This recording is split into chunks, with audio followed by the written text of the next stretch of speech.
pledge allegiance to the flag of the United States of America and to the republic for which it stands, one nation, under God, indivisible, with liberty and justice for all.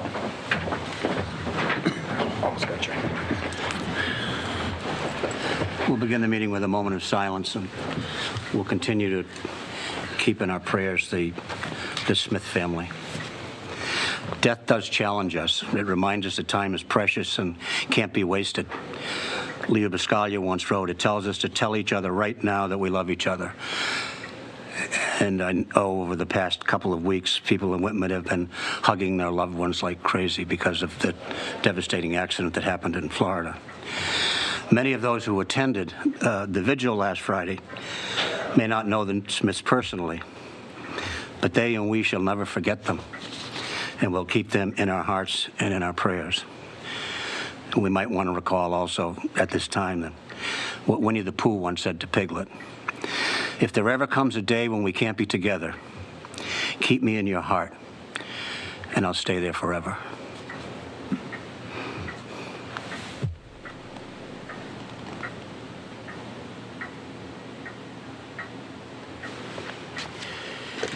This meeting is being recorded and televised by the local cable company.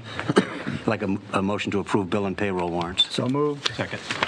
Is there any discussion? All those in favor? I'd like a motion to accept correspondence in the read file. So moved. Second. Any discussion? All those in favor? Aye. Public forum, now's the time for anyone to speak on something that's not on the agenda. Approval of the meeting minutes, open session, February 11th, 2020. So moved. Second. Discussion? All those in favor? Aye. And we'll start the meeting with a joint meeting with the Board of Health with respect to the Board of Health FY 2021 budget.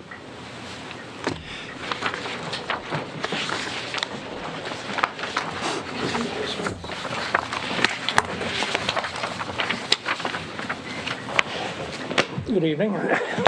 Thank you for your time. I hope everybody received the PowerPoint presentation. Yep. That will be available on our website for anybody that is interested in looking at it. We just haven't gotten it there quite yet. Basically, we went over the role of the Board of Health, the need for a full-time health inspector, which basically would enable the department to run independently of the board, and the board would serve as an advisory board so that the day-to-day operations would be addressed in real time and in a timely fashion, rather than waiting for a board meeting to get a permit signed and those type of things. It will also enable her to be more active within the building as far as attending meetings, and also enable her to be able to, he or she, this position is not actually about a person, but about the position. Whoever's in that role, they need to be able to attend conferences. We just hit with the coronavirus. There's all kinds of meetings and stuff going on in that, and we want to make sure that the health inspector stays current and is in the loop on those type of projects and programs. The roles and responsibilities, again, a lot of that is state mandated. Just for brevity, we'll skip over that. The increased needs and expectations of the town has grown, and with the growth comes the increased needs of the health department to meet requirements of the town. No longer managing animal control. We do understand that after 2 years of attempting animal control under the Board of Health umbrella, the animal control officers need the support of a 24/7 staff. The demands of the Board of Health Department without animal control consumes more than the hours allotted to do the job, the standard we hold. One of the issues we had, and the writing's been on the wall for a while, Norwell Visiting Nurse is no longer servicing our town effective July 1st of 2020.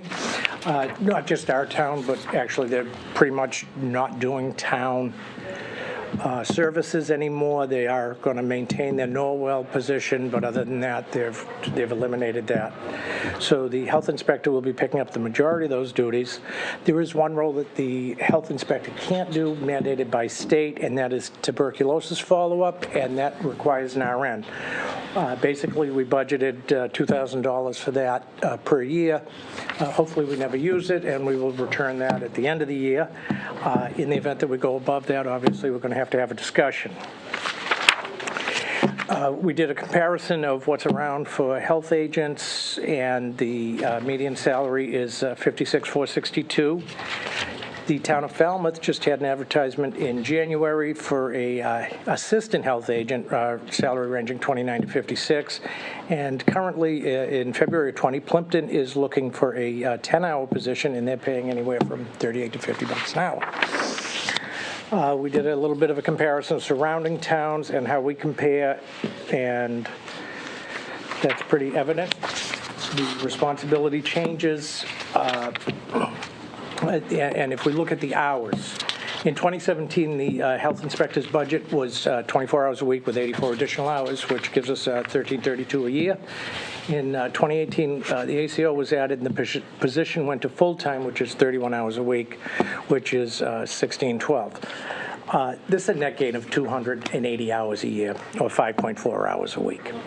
The ACO requires more than the allotted hours. The health inspector has become the department head and is now fully responsible for day-to-day operations, 24/7 coverage, and will assume all but the TB cases from the Norwell VNA responsibilities. The VNA line was $17,275 in 2016. We have been trying to wean off of that, knowing that this was coming, and that will reduce that line to $2,000, which would cover the tuberculosis cases in the event that we have any. We produced a 5-year budget with a 2% increase. How that plays out will obviously be based on contract negotiations. So if you look at our total budget in comparison to the town budget, we're less than 0.3% of the entire budget for the town. So we're looking at 2021, we're looking at 114, and slight increases with the 2% over the next 5 years.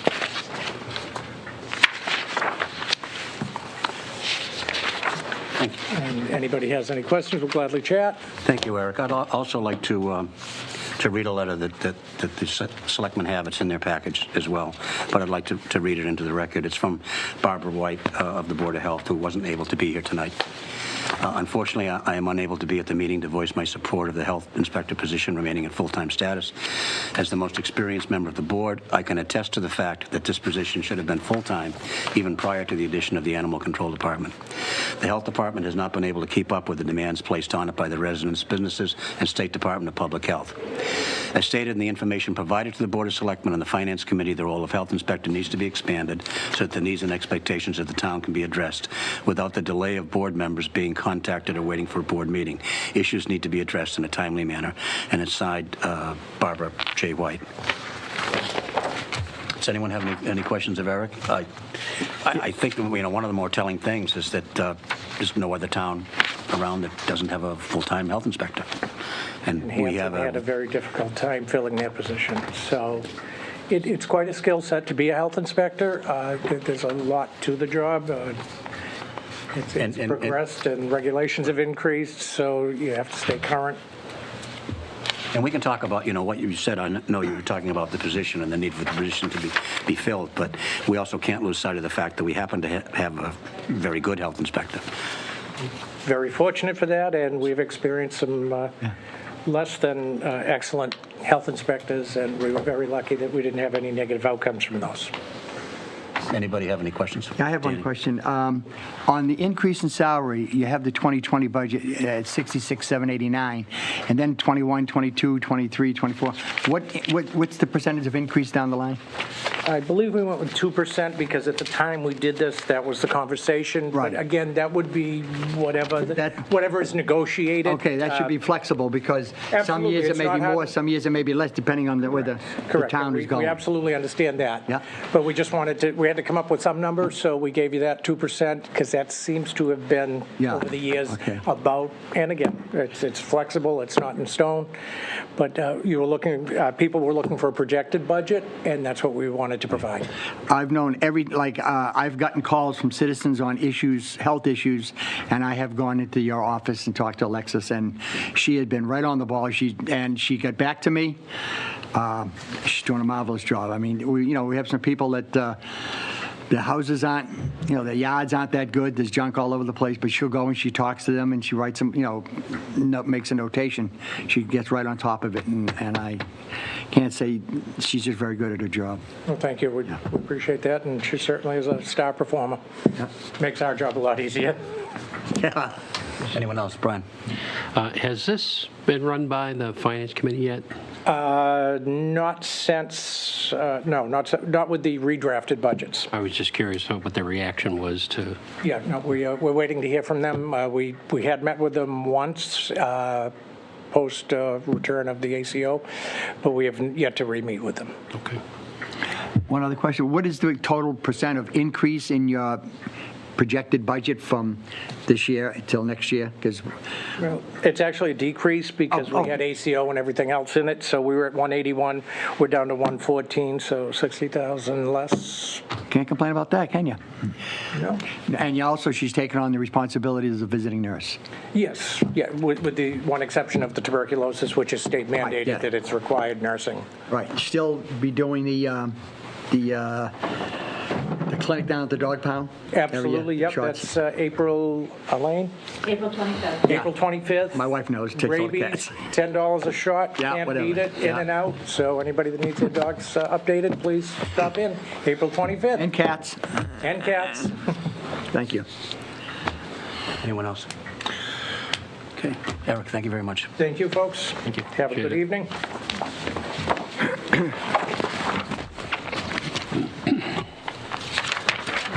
Town Administrator's report, Frank? Just have a couple of items that we'll get into bargaining on, so I'm going to pass for now. Budget review? We are working with the Finance Committee to come up with a budget that reflects our current circumstances and delivers services without an override this year. I emphasize it will take a little effort and cooperation to get to that point. I'm hoping to meet with the Capital Committee in the next week or two to prepare a list of items to be presented on a warrant. We have not yet received some of the articles I had expected to see this year. The warrant closes on Friday, so hopefully those people who are waiting, and I'll send a reminder out before I leave tonight, need to get to us by the end of the month. We are doing something a little different this year. In the past, we have required articles separately voted for debt. We are recognizing that debt is part of the budget and are now being rolled into Article 2. It'll be explained on the warrant, but we'll no longer be voting repetitive payments year after year on articles. That should help to simplify and clarify our budget process. I hope to meet with the Finance Committee in the next couple of weeks and put a preliminary draft together and then come back with this board with articles so they can be reviewed and evaluated. Thank you. Does anyone have any questions of Frank? Just a comment that the next Capital Committee, Building Facilities Capital Expenditures Committee meeting is March 12th. Thanks, Justin.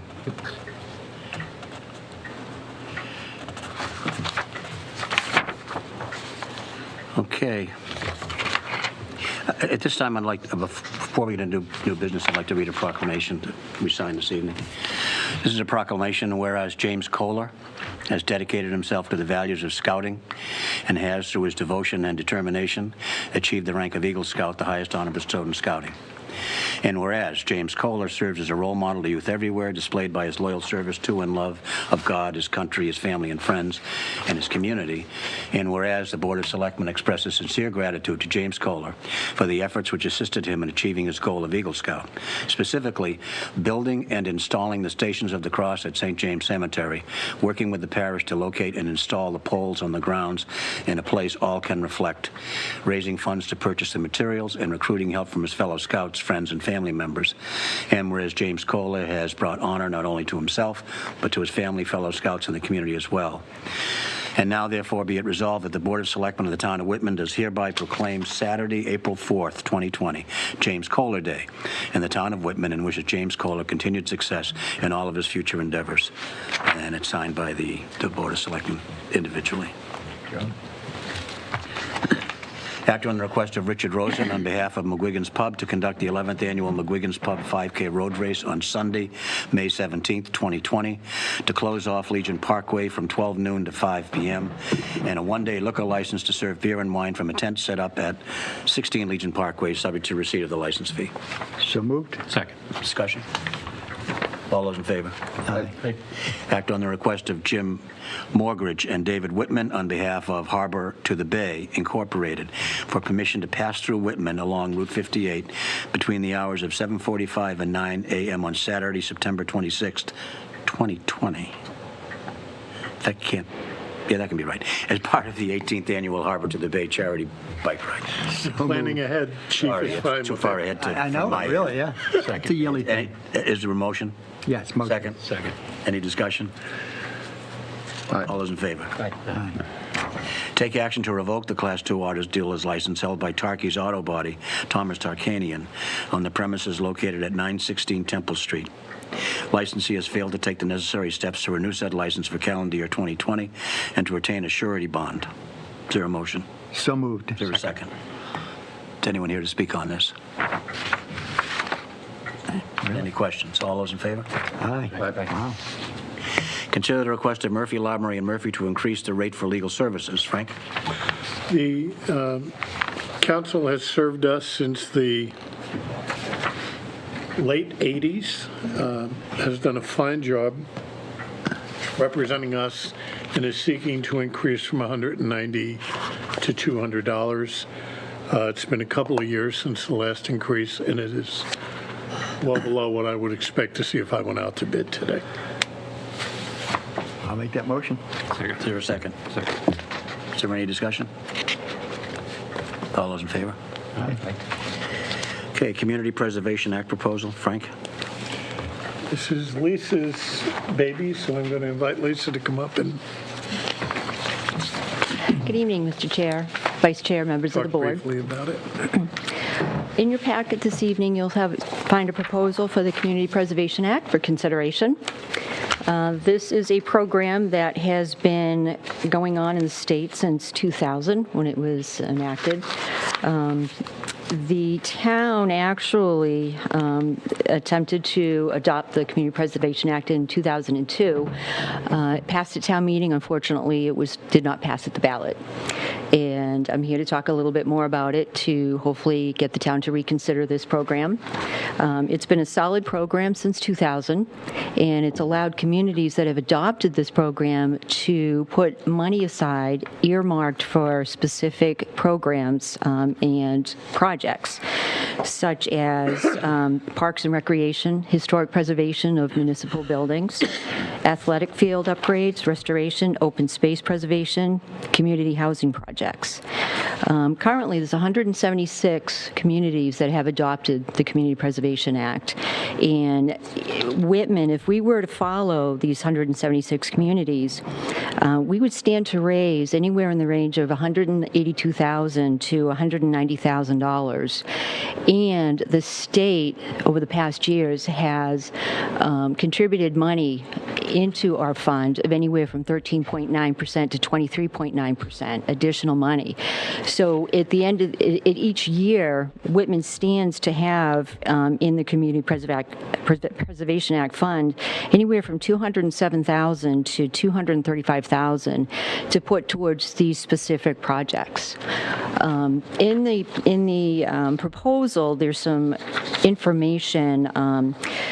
Unfortunately, there's a lot of misunderstanding about the Community Preservation Act, that it raises our taxes, and it does not.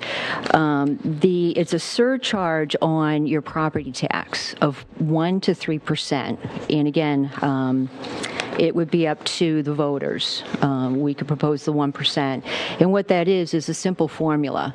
On your assessed value for your home, there's an exemption of $100,000. So they take the assessed value, they minus $100,000, and then it's whatever tax rate is on that assessed value, and that's 1% of that amount.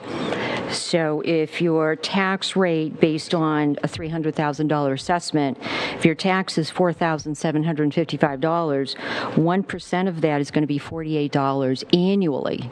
That's an annual amount. The average for Whitman, average assessed property is $331,251. The average property tax is $52.50, so the 1% surcharge on that would be $53 annually. Like I said, it's a very, very good program, and also there is some information in the proposal that shows what the town, our neighbors that have adopted this program, the amount of money that they've received from the Community Preservation Act Trust Fund, basically the last few years, and it's quite a substantial amount. Also, there is money that is put into the trust fund actually comes from the Registry of Deeds fees. The state has basically acted into law fees that the registry collects with every real estate transaction that happens in a town. It doesn't matter what the real estate transaction is. It can be residential, commercial, industrial. There's a fee that is attached to every document that's filed with the registry. And as there's also a document in the packet that will show, basically since 2015, there's been anywhere from $49,000 to $51,000 that has been put into the Community Preservation Act Trust Fund from Whitman real estate transactions that we have not been able to benefit from because we have not adopted. So this money goes into the pot and is distributed to the other communities that have adopted this Community Preservation Act. Also in your packet, you will find, now all this information, there is a website under the Community Preservation Act, the Coalition, and it contains a precipice of information of all of this. You can find databases, all the information, all the projects that our neighbors have been able to do with this Community Preservation Act money. It's astounding. And unfortunately, Whitman really has lost out on this, and we have plenty of preservation that can benefit from this. We have a beautiful town park, we have a bandstand, we have a pool, we have a beautiful town hall, we have wonderful recreation fields that all could benefit from this money that we can't touch until we've adopted this act. What needs to happen is, in order for this to be adopted, it needs to go to town meeting as a warrant. The town meeting needs to approve it, and then it needs to go to the ballot. Well, this year, it's been historical that this year, since it's a presidential election, that it's put on the November 3rd ballot. Because of the large turnout, basically, historically, the Community Preservation Act has been adopted by towns during a presidential election. Historically, rather than their annual town election. So I'm asking that the selectmen please consider this program, support it, and authorize it to be put on the warrant and then on the ballot for November 3rd. Okay, is there a motion to put it on the warrant? Questions? Questions? Yeah, I have a couple questions. Yes. Okay, if we endorse it Yep. and we support it, which I do, it goes to town meeting. Yes. Town meeting has to approve to go on the November ballot? Yes. No, town meeting has to approve it, but the selectmen have to place it on the ballot. Right, but The vote of town meeting does not put it on the ballot. But the vote of town meeting tells us whether or not we put it on the ballot or not. Okay. I've been looking at the Community Preservation Act since my time on the Finance Committee. I've been trying to get this going for a couple of years now, so this is really exciting. I know that I've looked at what some other towns have used the money for. One of the most interesting things was Hanover using the affordable housing money to put into their affordable housing trust fund and turn that fund around as abatements for seniors and low-income individuals. that was one of the more clever things I found looking at this. Hanson's used the recreation money to do some work at the high school fields. We've been paying out of free cash. They've used CPA money. We've got a historic downtown, town hall, any of that. To justify the historic money, anything just needs a vote of the Whitman Historical Commission. It doesn't need a state approval. And we've got plenty of projects in the Collins capital improvement plan that could benefit from this dedicated pool of money. So I think we should move forward with it. And that money is actually, it's earmarked for these projects. It can't be used for any other projects. If the town were to vote to approve this and adopt this act, a Community Preservation Act committee would be formed. And those folks, projects are proposed to those folks, and they go ahead and approve it. And then you get the money, and the projects are done. Okay. Well, I don't want to be a Debbie Downer because I like the project. I think these things need to be done, as you said in that Collins report and everything. Looking at the median house value and what it would mean, 110 added to the real estate tax per year under the 3%, I think it was. And that's just one shot every year, adding to the fact that we're speaking of a possible override coming up next year, and who knows beyond that. People need to know that we are in that frame of mind going forward before this gets voted on, because, and I understand what you're saying about a presidential year, it has the best chance because you're going to have the most people. You're going to get the best snapshot of this town and what they want to do. But we need to make sure they realize what's going to happen on the next page and where we're going after this. Because if you have a 2.5 override, excuse me, in a year or two or whatever we're planning, plus this, it might have some trepidation among some of the folks. So that I just think that we need to make sure they understand the full picture. Well, that's why I'm just recommending that we go with the 1%. So, no matter what happens with the real estate tax, it will only be 1% of that. I don't feel that the town's in a position to go for 3%. I think 1% is manageable, but for the return that we get and the projects that we're going to be able to do, it's well worth it. And you, I didn't see it if it was there. How many other towns around here, are they in the 1? Are they in the 2? Are they in the 3? What's the average? The majority of the towns are in the 1. They do the 1. They do have basically your more affluent towns, Hanover, Norwell, let's see, Situate. Those are the towns that are in the 3%. The majority of the towns are in the 1%, but you're still benefiting greatly from this project. Yeah, absolutely. Yeah. I just wanted to make that aware. I love the plan. I think it has much merit, and I just think we need to be cautious of some people in the community. Oh, absolutely.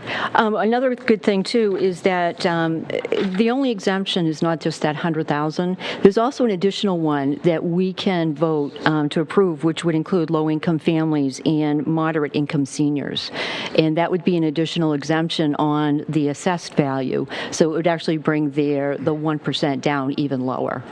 And again, it's annually, so it's $48 a year, not per quarter. And on the other scenario, let's say things get very bright for this community.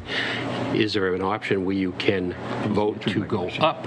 Yes, you'd follow the same procedure. Yes, absolutely. Okay. Anybody else?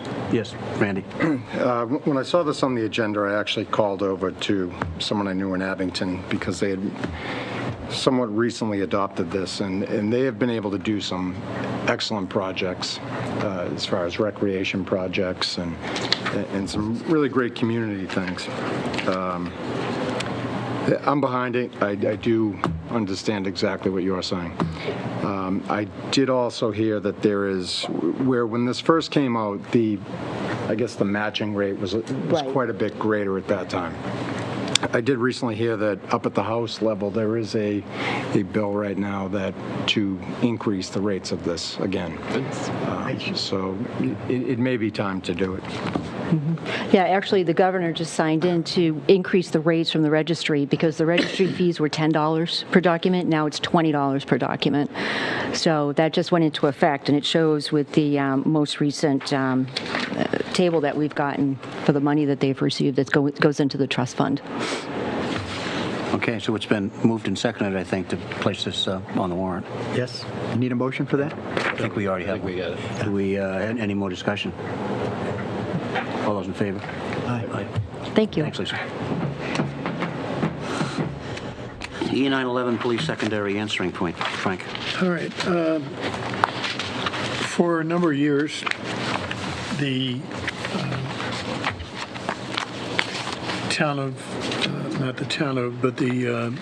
regional answering point at Holbrook has been handling our 911 calls. They're also dispatching fire equipment, but not police. Currently, when a 911 call comes in, Holbrook transfers the police calls to the police station. We have a screen that mirrors what Holbrook gets, and we dispatch based on that call. The reasons I can't begin to imagine other than greed, the company that manages the 911 process in Massachusetts has established a fee program for secondary answering points, and we would be a secondary. Under their fee program, we would be paying $1,075 per month for the privilege of receiving those calls. Chief Hanlon has been analyzing that process, and the alternative for us, if we choose not to do that, is to discontinue the service, put in a ring down line, and take those calls when they're transferred. And I believe, Tim, that's what you would like to consider going forward.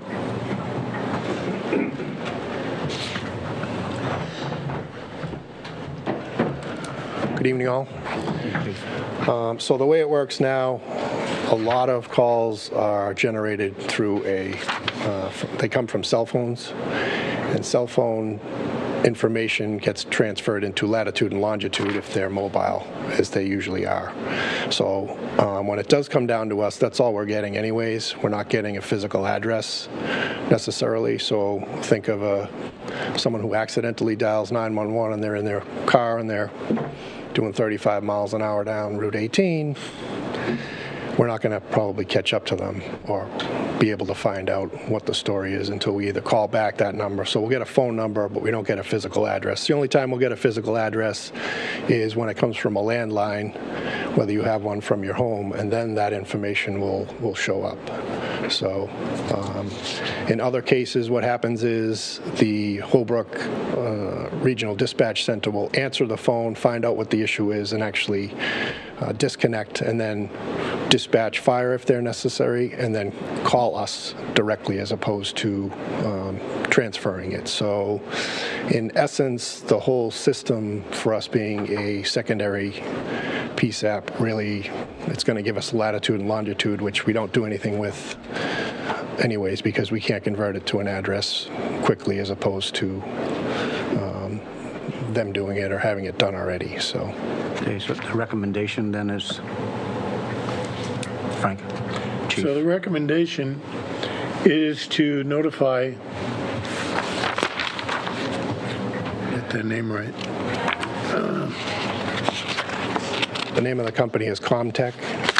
Telling us. That we wish to exercise the option to discontinue their service as opposed to paying $13,000 a year for the screen.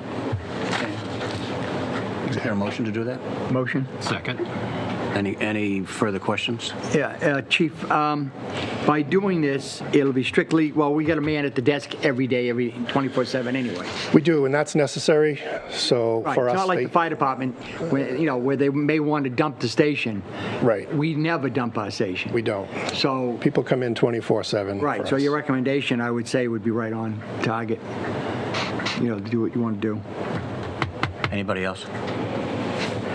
All those in favor and following the recommendation? Aye. Thank you. Chief. Set the March meeting schedule. Does anyone have any suggestions?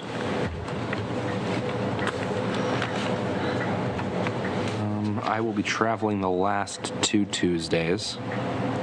The 3rd is an election day, All right. and the 17th is St. Patrick's Day, so let's start with the 10th. 10 sounds like a good one. I will not be here the 10th. I'll be playing golf. You didn't have to say that. Oh, yes, I did. Okay. Okay. 3:10 and what? Okay, so 10. 10 and 24. 24? How's that sound? It works. Okay. 10 and 24.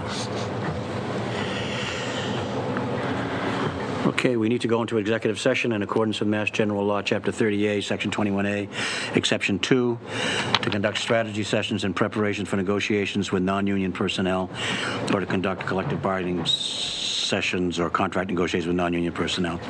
And 3, to discuss strategy with respect to collective bargaining if an open meeting may have a detrimental effect on the bargaining position of the public body. So moved? Second, yes. Yes. Yes. Yes. Yes. And we will return in open session only to adjourn. We are out.